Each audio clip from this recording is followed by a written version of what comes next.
the last human among ruins. The wind whispered through the broken towers of an empty world, once filled with laughter, lights, and endless noise. Now only silence remained, the kind of silence that felt alive. Elias Ward walked slowly through the cracked streets of what used to be New York City, his boots echoing against the dust-covered pavement, his breath visible in the cold air. He carried a rusted rifle and a small bag filled with scavenged food, batteries, and old tools. It had been 12 years since he last heard another human voice, 12 years since the skies burned and the cities fell. He had learned to live with the quiet, to talk to himself just to remember how words felt. Sometimes he imagined faces in the shadows, voices in the wind, but when he turned, there was nothing, only ghosts of memories. The buildings leaned like tired giants, their glass eyes shattered long ago. Vines crawled through broken windows, claiming what humanity had left behind at night. Elias would sit near a fire inside an underground shelter, reading from old journals, some from soldiers, some from scientists, all talking about a final plan to protect Earth. A plan that never worked. Elias was the last.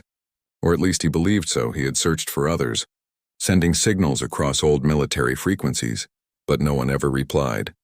Sometimes he watched the sky, where debris from old battles drifted like dead stars. He wondered if aliens still remembered Earth, or if humanity had simply become another forgotten story in their history. Then one night everything changed. The wind carried a strange sound, faint but clear, a rhythmic thudding. Like footsteps or machinery. Elias froze, his hand tightening around his rifle.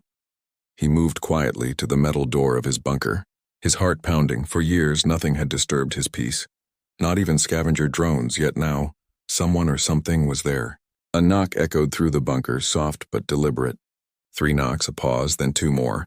Elias didn't breathe, his finger hovered near the trigger. He whispered to himself, "No one's alive."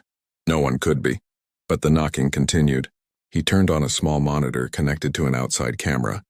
The screen flickered, showing 3 blurred shapes standing in the cold, their figures humanoid but not quite human. They were taller, slimmer, with strange glowing marks on their skin, and each one held something small wrapped in cloth. Elias's mind raced. Aliens, he thought. Maybe scavengers, maybe survivors. He considered staying silent, pretending the bunker was empty, but then he saw one of them collapse to her knees, struggling to hold what looked like a child against all caution. His instincts as a human being took control. He pressed a button. The heavy door screeched as it slowly opened, letting in a blast of cold air and snow. The 3 figures stepped inside carefully, their glowing eyes shifting between fear and hope. Their translator devices blinked weakly. One of them, with pale blue skin and silver hair, tried to speak, her voice trembling. "Please, help. We mean no harm." Elias lowered his weapon slightly, watching as the other 2 carried injured children wrapped in soft material that seemed to hum faintly with energy. The air between them was thick with uncertainty. 2 worlds meeting for the first time on a dead planet. Elias finally spoke, his voice rough from years of silence. "Who are you?" The first alien looked at him with tired eyes. "We are mothers, from a destroyed world," she said slowly, the translator glitching. "Our ship crashed. We ran from war." Her words felt heavy in the cold air. Elias looked past them at the open doorway, the night sky behind them filled with falling snow and distant flashes of light, like something burning far away in orbit. He sighed and motioned them inside. "Close the door," he said. "You'll freeze out there." The door sealed shut, locking the wind outside. Elias handed them blankets and poured hot water into metal cups. His supplies were limited, but something in his heart wouldn't let him ignore them. The children made soft sounds, one reaching out a small hand, touching Elias's rough fingers. He flinched but didn't pull away. For the first time in years, he didn't feel alone as the fire flickered. The aliens sat quietly, their strange eyes reflecting the orange light. Elias noticed scars on their arms, signs of struggle, their clothes torn and burned. They were clearly running from something far worse than the cold. The blue-skinned woman whispered something he didn't understand. Then her translator blinked and translated her words. "Human, you are the last?" Elias nodded slowly. "Maybe," he said. "No one else answered my signals." The woman's expression changed from surprise to sorrow. She looked at her companions, then at the children. "Then maybe not for long," she said softly. Outside, thunder rolled across the ruins. But it wasn't thunder. It was something moving in the sky, something mechanical, echoing through the clouds. Elias turned off the lights and moved to the small radar panel in the corner of the bunker. A faint signal blinked red. Something was coming. He looked at the alien mothers, their eyes filled with both fear and trust. He realized this was no coincidence. They weren't just lost travelers. They were being hunted, and by letting them in, Elias Ward had just awakened Earth's first contact in 100 years. He took a deep breath and whispered to himself, "Guess I'm not alone anymore." Outside, the storm raged harder, lightning illuminating the ruins. 3 alien mothers and 1 lonely human sat together. Unaware that the past of humanity was about to rise again, the ruins of Earth had a heartbeat once more. The visitors from the stars, the bunker was warm now, filled with the soft hum of old heaters and the quiet breathing of strangers who did not belong to this world. Elias Ward sat near the fire, watching the 3 alien mothers as they rested, their strange, shimmering skin reflecting the orange light like metal and moonlight mixed together. The children slept peacefully for the first time, wrapped in thick blankets that looked too small for the cold earth air. He still could not believe what he was seeing after all these years alone. He was staring at living proof that life among the stars still existed. They were not soldiers or hunters. They looked more like survivors. Their eyes carried exhaustion, not hatred. When the tallest of them, Sarai, opened her eyes, she tried to stand. Elias helped her sit back down. "Thank you," her translator whispered softly, the small device blinking with fading power. "You're not safe here," Elias said quietly. "Whatever's out there, it's tracking you." Sarai nodded slowly, her silver hair falling across her face. "Yes," she said. "The war follows us." Elias leaned closer, his eyes narrowing. "War? With who?" She took a deep breath, her voice trembling through the translator. "The Dominion, they hunt our kind. Mothers who hide children with forbidden genes." Elias frowned. "Forbidden?" Another mother, Luma, looked up from where she was holding her child. "They are born with gifts," she said weakly. "They can sense energy, control small machines. They call them dangerous, they call them a threat." Elias looked at the sleeping infants, so small, so innocent, and felt a cold anger rise in him. "I've seen what happens when people call something a threat," he muttered, remembering the firestorms that ended his own world. He got up and walked toward the old control desk near the wall, the radar screen still blinking faintly. Something in orbit was moving closer. He turned a few switches. Static filled the speakers. A faint robotic voice echoed. "Unknown signature detected. Atmospheric entry predicted. Coordinates. Eastern zone." Elias's stomach tightened. Whoever these Dominion people were, they were coming fast. He looked back at the alien mothers. "You brought them here," he said calmly. "And now they'll come for you and me." Sarai lowered her eyes, guilt washing over her face. "We did not mean to," she said. "Our ship was dying. We followed an old beacon. It led us here. To this place." Elias froze. "A beacon?" Luma nodded. "Yes, an ancient signal, human in origin." Elias felt his pulse quicken. "Human signal? That's impossible."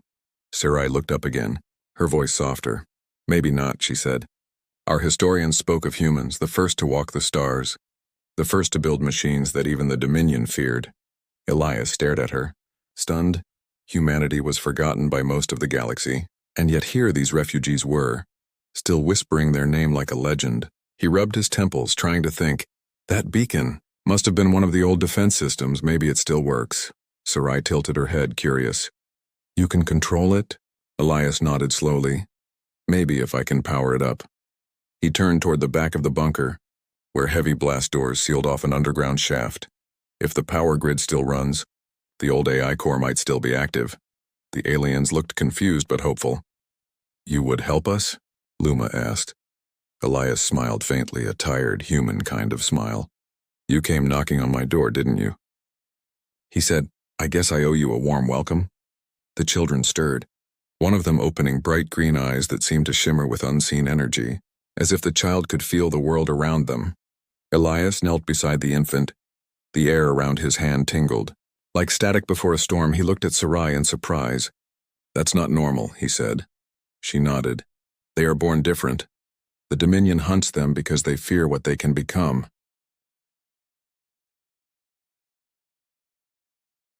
Elias stood, his voice firm. "Then we'll make sure they never find them." Outside, lightning flashed again. Thunder rolled like the growl of giants. The radar beeped faster. Elias moved to a corner shelf. pulling away metal panels to reveal an old access hatch. "This leads to the underground control center," he said. "It's risky, but if I can wake the system, we might have a way to fight back." Sarai and the others followed him down the narrow steps. The air grew colder, filled with the smell of old metal and dust. The deeper they went, the more the walls began to hum faintly. Elias turned on a flashlight. The beam revealed a massive steel door marked with faded letters. Human Defense Corps. Authorized access only. He brushed his fingers over the lettering, whispering to himself, still waiting after all these years. He looked back at Sarai. "If we turn this on, it might wake something ancient." She met his eyes. "Then let it wake," she said. "The stars have forgotten what humans are capable of." Elias took a deep breath and pulled the switch. The room shook as power surged through ancient circuits. Lights flickered to life for the first time in a century. Somewhere deep below, a machine voice began to speak. "System reboot in progress." "Welcome back, Commander Ward." Elias froze. His eyes wide, Sarai whispered in awe. "It remembers you." The air filled with the rumble of awakening machinery, and for the first time in centuries, the heart of Earth began to beat again. Outside, the night sky trembled as Dominion ships descended through the clouds. Unaware that the dead world they were approaching was no longer silent, humanity's ghost had just opened its eyes. The awakening of the old defenses. The ground trembled as the ancient power core came alive. Dust fell from the ceiling, and the hum of forgotten machines filled the cold air. Elias stood still, his heart pounding as the voice of the system echoed again. "Welcome back, Commander Ward. Initializing Human Defense Corps Protocol 7. He stared at the glowing panels lighting up one by one. He didn't understand how it still recognized him. His name, his voice. It was like the system had been waiting for him all these years. Sarai and the other mothers stepped back, their eyes wide with wonder. The alien children clung to their robes, watching the lights dance on the metal walls. Elias walked toward the control terminal, brushing layers of dust away. "AI Core status report," he said instinctively, his old soldier training returning to him without thought. The voice responded, calm and mechanical. "Earth defense grid, 72% operational, orbital cannons offline. Satellite network, partial signal restoration." Elias couldn't believe it. For decades he thought humanity's technology had died with its people. Yet here it was, buried under rubble, still breathing. Sarai whispered softly.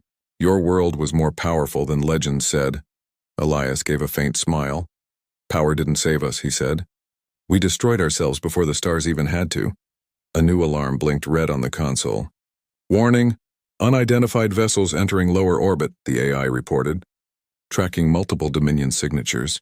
Sarai's face turned pale. "They found us," she whispered. Elias looked up at the holographic map projected in front of him. Several red dots blinked over Earth's atmosphere. Slowly descending, he clenched his fists. "If they want to fight, they'll get one." Luma stepped forward, fear in her eyes. "You can't face them alone," she said. "Their weapons will burn this place to ash." Elias shook his head. "I won't let them touch this planet again." He tapped the console. "Activate subsurface batteries and drone defense system Delta," the AI responded. "Power levels critical, recommend nuclear restart sequence," Elias grimaced. "Then we'll restart it manually." He turned toward a side chamber, massive and dark, filled with the skeletal remains of old machines. He walked slowly through the corridor, his flashlight beam revealing faded human emblems and rusted metal tags. He reached an old reactor core, its cables cut, its heart silent. "Can you fix it?" Sarai asked, her voice soft but trembling. Elias nodded. "If the coolant systems still work." "Maybe," he said, gripping a wrench. "Stand back." He began reconnecting wires, sparks flew. The air filled with the smell of burnt dust and ozone. Luma and Nethra helped him lift heavy panels, their alien strength far greater than his. Together they worked in silence. The hum of energy slowly grew louder. Lights flickered and the floor began to vibrate. Elias looked up at the control node. The reactor pulse began glowing. The entire bunker thrummed like a heartbeat. Suddenly the AI spoke again. "Reactor online. Defense systems charging." The holographic map updated, showing multiple green icons appearing around Earth's orbit. "Old satellites reactivating," Elias said under his breath. Still loyal after all this time. Sarai stepped beside him, watching the display. "Your people built weapons that could destroy fleets," she said. "And yet you vanished." Elias's expression darkened. Maybe that's why we did, he said. No one should have this much power. Outside, the sky above the ruins began to glow faintly blue. Beams of light shot through the clouds as dormant defense platforms powered up. Dominion ships approached, sleek and predatory, scanning the planet for life signs. Their commanders mocked through their communication lines. Dead world, nothing left but ruins, destroy what remains. But their sensors began to detect heat signatures, energy spikes and unknown signals. Wait, one of them said. Something's powering up below the surface. Elias watched the radar, his hands tight on the console. Let them come, he muttered. Sarai's hand touched his arm. If you do this, they'll know Earth is alive again. He nodded slowly. Maybe it's time they remembered. The Dominion ships descended through the clouds, and the ancient AI spoke. Target acquisition confirmed. Weapons armed, a deep rumble shook the ground. The ruins of skyscrapers glowed as buried cannons rose from beneath them, rust falling away like old skin. Then, with a sound that shattered the silence of centuries, Earth-fired blue plasma streaked across the sky, tearing through the clouds, hitting the first Dominion ship squarely across its hull. It exploded in brilliant light, raining metal and fire over the sea. The other ships panicked, pulling back, but the AI tracked them one by one. Target 2 locked. Target 3 destroyed. The alien mothers gasped. Watching the world itself come alive in fury, Elias felt the floor shake beneath him, the power surging beyond control. AI shut down secondary cannons. Redirect to shields, he commanded. Confirmed, the system replied, the lights dimming to a steady pulse. When the last Dominion ship retreated into orbit, silence returned. The wind howled faintly outside the bunker, carrying the smell of smoke and burning metal. Sarai looked at Elias with wide eyes. You just destroyed their fleet, she said softly. Alone. Elias shook his head, staring at the glowing map. Not alone, he said. With Earth. But deep in the console, the AI flickered again. Warning. Emergency broadcast detected. Dominion reinforcements en route. Estimated arrival time, 4 hours, Elias exhaled slowly. Round 2, he whispered. He turned to Sarai and the others. Get the children to safety. Deep tunnels below level 4? Sarai hesitated. And you? Elias looked toward the ceiling, his voice calm. I'll wake the rest. The battle over the broken world, the ruins of Earth, trembled again. Deep underground, the power grids hummed like a waking beast. Elias stood before the glowing control panel, sweat on his face, his hands trembling slightly as he watched the Dominion reinforcements descend through the dark clouds. The radar showed dozens of red dots entering orbit. Far more than before. The AI voice echoed calmly. Multiple hostile fleets detected, engaging Defense Protocol 8. Elias exhaled slowly. Let's show them what humanity left behind. Sarai and the other alien mothers hurried through the lower tunnels, carrying their children. The air was thick with dust and fear.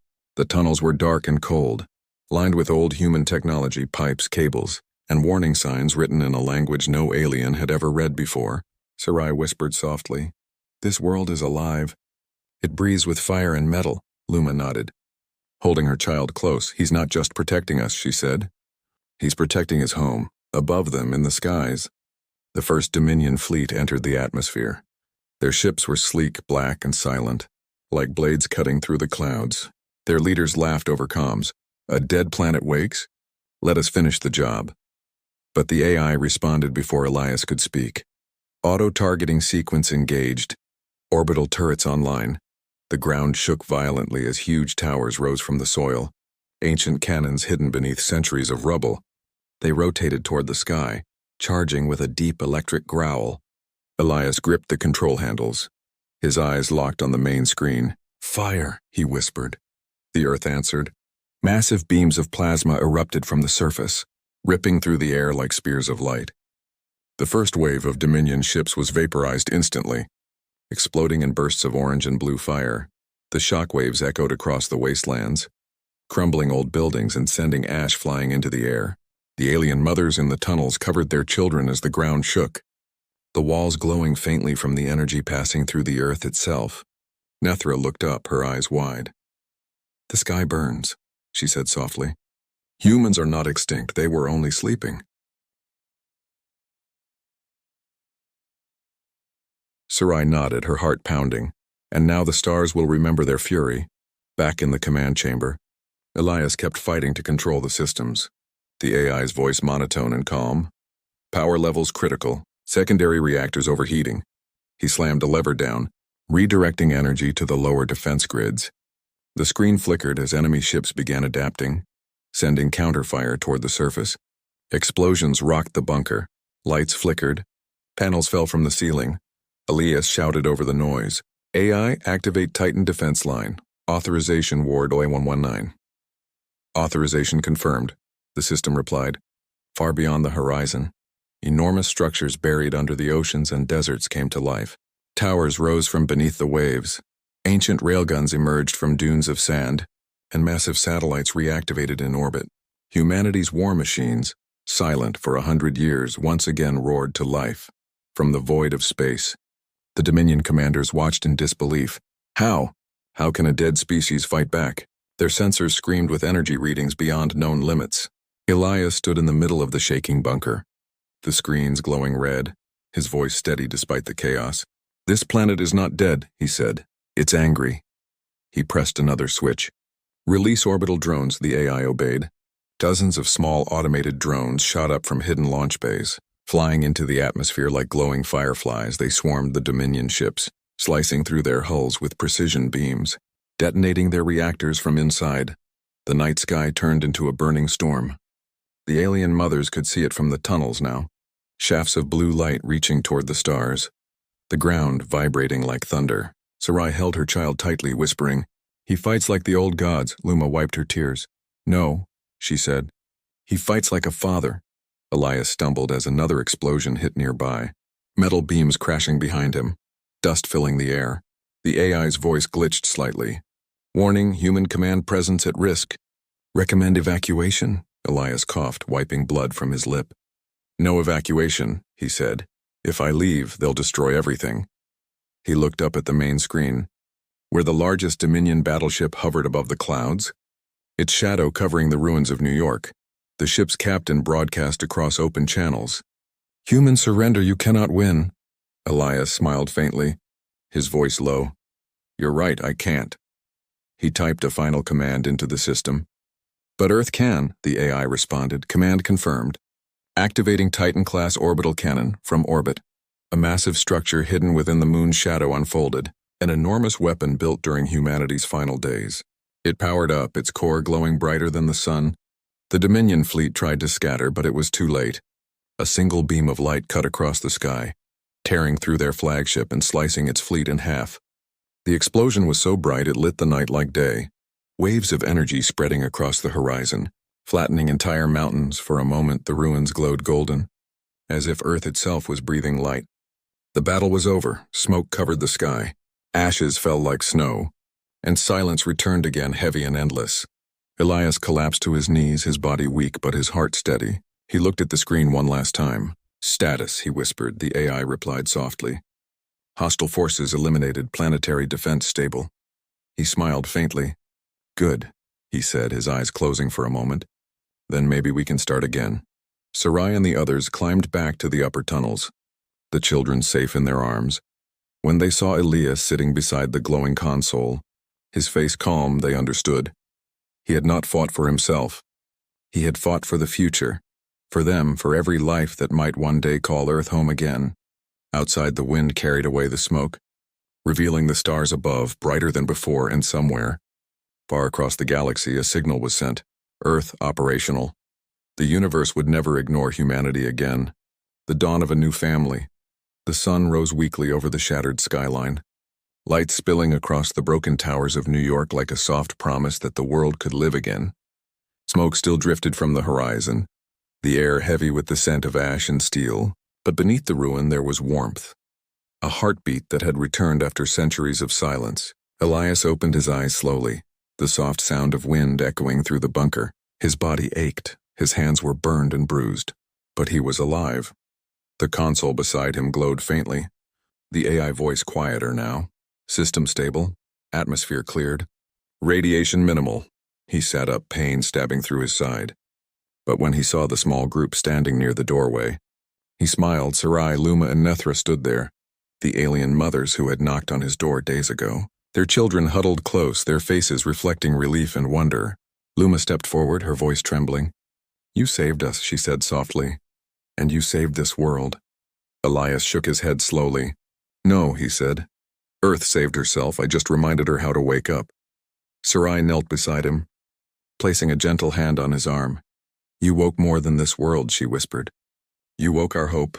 They helped him to his feet, guiding him through the tunnels toward the surface. The elevator creaked and hummed as it rose, dust falling around them like old memories. When the doors opened, the world above looked different. The sky was clear, bright blue with streaks of white clouds. The ruins were no longer dark. Sunlight reflected off the old steel and broken glass, making the dead city shine. The alien children laughed for the first time. Chasing the light that filtered through the broken towers, Elias watched them and smiled faintly. They remind me of what we lost, he said. Sarai looked at him and said softly, Maybe not lost, just waiting to be found again. Days passed, and the survivors began to build small shelters among the ruins. Elias taught them how to use human tools, how to fix solar panels, how to grow food in the cracked soil. The alien mothers helped clean the air filters, repair broken systems, and purify the nearby river using strange technology from their ship. Together, human ingenuity and alien knowledge began to shape something new, a fragile future rising from the ashes of the past. At night, they would sit around a fire, telling stories. Elias told them about the old Earth, about oceans full of life and skies filled with ships that once touched the moon. The alien mothers told him about their lost world, about the beauty of their twin sons and the laughter of their people before the war. They shared food, laughter, and sometimes silence, a silence that no longer felt empty, but peaceful. One evening, as stars filled the sky again, one of the children climbed onto Elias's lap, small glowing eyes looking up at him. The child said something in a soft alien tongue, and Sarai smiled. He called you father, she said quietly. Elias blinked, taken aback, then smiled gently, his heart heavy and full at the same time. I guess I've been waiting a long time to hear that again, he said, his voice breaking slightly. Above them, satellites blinked in the dark sky, the AI now running automatic cycles, repairing systems, sending signals beyond the solar system. Each signal carried a message in a language older than any alien empire. It said, Earth lives, humanity endures. Weeks turned into months. Grass began to grow through cracks in the stone. Flowers returned near the rivers, and machines that had slept for a century began to hum again. Elias and the mothers built a small community, part human, part alien, a family of survivors bound by loss and love. Every night they looked at the stars, wondering who would come next, and whether the galaxy would remember the name of the world it once mocked. One morning, as Elias worked outside repairing a damaged solar grid, he noticed something new in the sky. A small glimmer, steady, rhythmic like a signal. He activated his wrist console, and the AI's calm voice spoke, Incoming transmission, origin unknown. Sarai stepped beside him, eyes wide. From the stars? Elias nodded slowly, the signal repeating again and again. Yes, he said softly. Someone heard us? He looked at the alien mothers, at the children laughing nearby, and then back at the rising sun. Then we'll be ready, he said, this time.